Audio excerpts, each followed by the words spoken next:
Us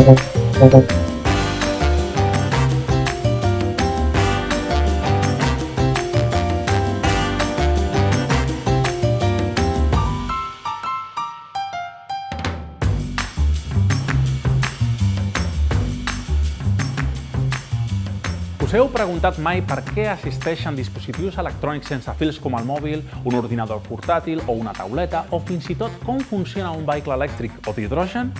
Això és gràcies a l'emmagatzematge de l'energia.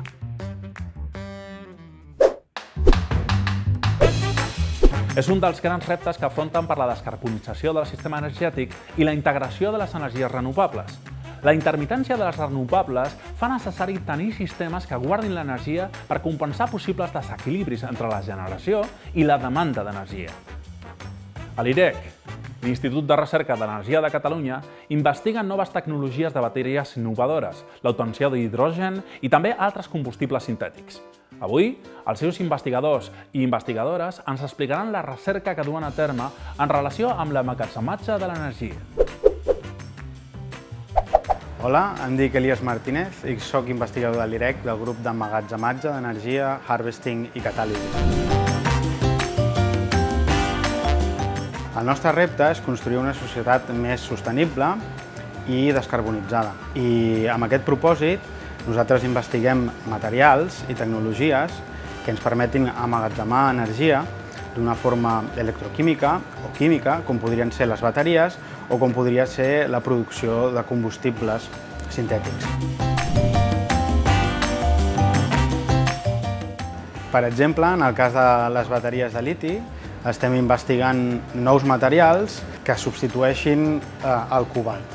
El cobalt es fa servir en bateries convencionals de liti i és un material que és tòxic i és escàs i que produeix els seus problemes socioeconòmics. Les bateries estan compostes de cel·les que emmagatzemen energia mitjançant processos químics cíclics d'oxidació i reducció que es poden repetir diverses vegades. A la reducció-oxidació, un dels components s'oxida, perd electrons, i l'altre component es redueix, guanya electrons. Es tracta, doncs, d'un procés en què els components no es consumeixen, sinó que únicament canvien el seu estat d'oxidació i poden tornar al seu estat original a les circumstàncies adequades. Aquestes circumstàncies són el tancament del circuit extern durant el procés de descàrrega i l'aplicació d'un corrent extern durant el procés de càrrega. Si bé hi ha diferents tipus de bateries, es tracta d'un sistema conegut i molt útil com a sistema d'emmagatzematge a curt i mitjà termini que requereix càrregues i baixades freqüents. Els principals objectius a mitjà termini a la recerca de noves bateries són la reducció de costos i l'augment de la vida útil dels sistemes, així com afavorir la reutilització i el reciclatge dels dispositius una vegada esgotats. Però hi ha altres sistemes d'emmagatzematge que es basen a la transformació d'energia elèctrica en energia continguda en enllaços químics de determinades molècules per tal de ser extreta quan sigui requerida o bé per fer servir aquestes molècules en processos industrials. Hola, soy Lucille Bernadet y pertenezco al grupo de investigación de nanoiónica y pilas de combustible del IREC.